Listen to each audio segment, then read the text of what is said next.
I am happy. நான் மகிழ்ச்சியாக இருக்கிறேன். I am happy. நான் சந்தோஷமாக இருக்கிறேன். I am happy. எனக்கு ரொம்ப திருப்தியாக இருக்குது. I am happy. நான் ரொம்ப சந்தோஷமாக இருக்கேன். இது எல்லாமே எக்ஸ்பிளைன் பண்ணுறதுக்கு I am happy. I am tired. நான் சோர்வாக இருக்கிறேன். இதை எப்போல்லாம் சொல்லலாம்? நான் ஒரு பெரிய லாங் டயரிங் டேக்கு அப்புறம் வந்திருக்கேன்.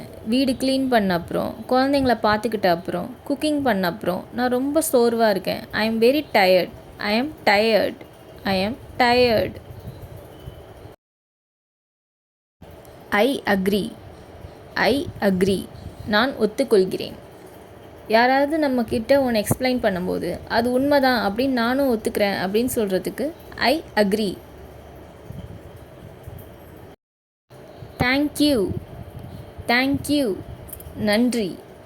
யாராவது நமக்கு காம்ப்ளிமெண்ட் பண்ணும்போது, நீங்கள் ரொம்ப நல்லா இருக்கீங்க, அழகாக இருக்கீங்கன்னு சொல்லும்போது, யாராவது நமக்கு ஹெல்ப் பண்ணும்போது, யாராவது நமக்கு சொல்லித்தரும்போது, யாராவது அட்வைஸ் கொடுக்கும்போது, இது எல்லாத்துக்குமே நம்ம அவங்களுக்கு ரிப்ளை பண்ணும்போது தேங்க்யூ அப்படின்னு சொன்னோன்னா நன்றின்னு அர்த்தம். Excuse me. Excuse me. நம்ம முன்னாடி யாராவது இருக்கும்போது அவங்கள கொஞ்சம் நவுருங்க அப்படின்னு சொல்கிறதுக்கு பதிலாக நம்ம எக்ஸ்கியூஸ் மீ அப்படி சொல்லலாம். யாராவது அவங்கள நம்ம பார்க்க வைக்கணும், கவனிக்க வைக்கணும் அப்படின்னா எக்ஸ்கியூஸ் மீ அப்படி சொல்லலாம். யார்கிட்டையாவது நீங்கள் கொஷின்ஸ் கேட்கணும் அப்படின்னா ஸ்டார்ட் பண்ணும்போது எக்ஸ்கியூஸ் மீ. யாராவது பேசிகிட்டு இருக்கும்போது நம்ம ஏதாவது பேசணும் அப்படின்னு சொல்லும்போது excuse me. Good night. Good night. இரவு வணக்கம். நம்ம குழந்தைங்களுக்கு இல்லை பெரியவங்களுக்கு நம்ம தூங்க போகிறதுக்கு முன்னாடி சொல்கிற வார்த்தை good night. Come here. Come here. இங்கே வாருங்கள். நம்ம குழந்தைய கூப்பிடும்போது இங்கே வா அப்படின்னு சொல்கிறதுக்கு பதிலாக கம் ஹியர்.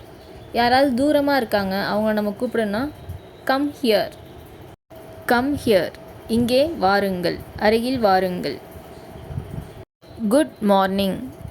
Good morning. காலை வணக்கம். பெரியவங்களுக்கு நம்ம காலை வணக்கம் சொல்லணுன்னா குட் மார்னிங்.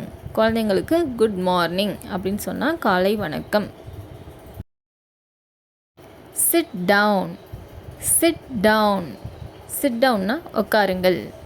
நம்ம எங்கேயாவது கடைக்கு போகும்போது நம்மள்கிட்ட சொல்லுவாங்க, நம்ம கஸ்டமராக இருக்கும்போது சிட் டவுன், உட்காருங்க, உட்காந்து பாருங்கள்.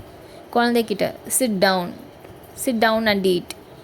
கிளாஸ் ரூமில் நமக்கு டீச்சர் சொல்லுவாங்க சிட் டவுன் அப்படின்னு. மீட்டிங்கில் நம்ம இருக்கும்போது ஆஃபீஸில் மீட்டிங்லாம் நடக்கும்ல, அங்கே சிட் டவுன் அப்படின்னு சொல்லுவாங்க. Be quiet. Be quiet. Be குவைட்னா மௌனமாக இரு. எங்கெல்லாம் இது யூஸ் பண்ணுவாங்க? லைப்ரரியில் சவுண்டு இருக்கக்கூடாதுன்னு எதிர்பார்ப்பாங்க. கிளாஸ் ரூமில் டீச்சர் சொல்லுவாங்க பி குவைட், அமைதியாக இரு. Stay safe. Stay safe. பாதுகாப்பாக இரு. நம்ம யாராவது வெளியே போகும்போது நைட்டில் இல்லை மழை பெய்யும் போது யாராவது வெளில போகும்போது நம்ம பத்திரமா போயிட்டு வா அப்படின்னு சொல்கிறதுக்கு ஸ்டே சேஃப், பத்திரமா இரு. I am sorry. I am sorry. I am சாரினா மன்னிக்கவும். இதை நம்ம எப்போ யூஸ் பண்ணலான்னா, நம்ம யாரையாவது தெரியாமல் ஹர்ட் பண்ணிட்டோம் அப்படின்னா ஐ எம் சாரி, நான் தெரியாமல் அவங்கள காயப்படுத்திட்டேன், அதுக்கு நம்ம யூஸ் பண்ணுறது I am sorry. Let's go. Let's go. Let's கோனா போகலாம், போய்விடலாம். நம்ம வீட்டை விட்டு எங்கேயாவது ஷாப்பிங் போகிறோம், வாங்க ஜாலியாக போகலாம், லெட்ஸ் கோ, கமான், வாங்க போகலாம் அப்படின்னு சொல்கிறது தான் லெட்ஸ் கோ. லெட்ஸ் கோ, வாங்க போகலாம். Look here. Look here. Look ஹியர்னால் இங்கே பாரு. நம்ம சொல்லுவோம்ல, இதையாவது காமிக்கும் போது யார்கிட்டையாவது இதை காமிக்கணும் அப்படின்னு ஆசைப்பட்டோன்னா இங்கே பாரு அப்படின்னு சொல்கிறத நம்ம லுக் ஹியர். குழந்தைங்கள்ட்ட காமிக்கும்போது இங்கே பாரு அப்படின்னு சொல்லாமல் லுக் ஹியர், இங்கே பாருங்கள், look here. Good job. Good job. Good ஜாப்னால் நல்ல வேலை. இப்போ நம்ம குழந்தைங்க ஏதாவது ஹோம்ஒர்க்கை முடிச்சிட்டாங்க, நம்ம சொல்கிறதுக்கு முன்னாடியே முடிச்சிட்டாங்க, இல்லை நம்ம குழந்தைங்க ஷேர் பண்ணி விளையாடுறாங்க, நமக்கு பிடிச்சதை செய்கிறாங்க அப்படின்னா நம்ம குட் ஜாப், நல்ல வேலை செஞ்ச அப்படின்னு சொல்லுவோம்ல, அதை குட் ஜாப். இதை ஆஃபீஸில் கூட சொல்லுவாங்க. நம்மளை வந்து என்கரேஜ் பண்ணுறதுக்காக, மேம்படுத்துறதுக்காக குட் ஜாப், நல்ல வேலை செஞ்சீங்க.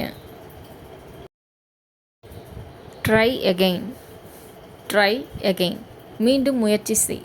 நம்ம எதையாவது தோல்வி அடைஞ்சிட்டோம் அப்படின்னா நம்ம மற்றவங்களுக்கு அட்வைஸ் பண்ணுவோம்ல, ட்ரை அகெயின், மீண்டும் முயற்சி செஞ்சு பாரு.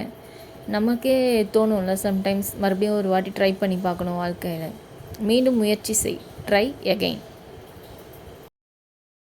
டோன்ட் வரி, டோன்ட் வரி, கவலைப்படாத, கவலைப்படாதீங்க அப்படின்னு சொல்கிறதுக்கு டோன்ட் வரி. நமக்கு வந்து ஏதாவது எக்ஸாம் வருது, இல்லை வேறு ஏதாவது மனசில் நினச்சிக்கிட்டு இருக்கோன்னா நமக்கு யாராவது சொல்லும்போது கவலைப்படாத அப்படின்னு சொல்கிறத டோன்ட் வரி, வரி பண்ணிக்காத. நோ ப்ராப்ளம், நோ ப்ராப்ளம், பிரச்சனை இல்லை. இதை எப்போ சொல்லலான்னா, யாராவது நம்மக்கிட்ட வந்து சாரி கேட்பாங்களே ஏதாவது பண்ண தப்புக்கு, அப்போ வந்து சரி பரவாயில்ல, ப்ராப்ளம் இல்லை அப்படின்னு சொல்கிறதுக்கு நோ ப்ராப்ளம் அப்படின்னு சொல்லலாம். சில பேர் ஹெல்ப் கேட்பாங்க, இந்த ஃபைலை வந்து பாஸ் பண்ண முடியுமா, என்கிட்ட கொடுக்க முடியுமா, இல்லை இந்த வாட்டர் வந்து எடுத்து தர முடியுமா அப்படிங்கிறதுக்கு வந்து ஓகே, நோ ப்ராப்ளம், எனக்கு பிரச்சனை இல்லை, நான் எடுத்து தரேன் அப்படின்னு சொல்கிறதுக்கும் நம்ம நோ ப்ராப்ளம் அப்படின்னு யூஸ் பண்ணிக்கலாம். இந்த வீடியோ பிடிச்சிருந்தா ஒரு லைக் அண்ட் சப்ஸ்கிரைப் மட்டும் பண்ணிவிடுங்க. தேங்க்யூ. இன்னும் நிறையா இந்த மாதிரி வீடியோஸ் பார்க்கலாம்.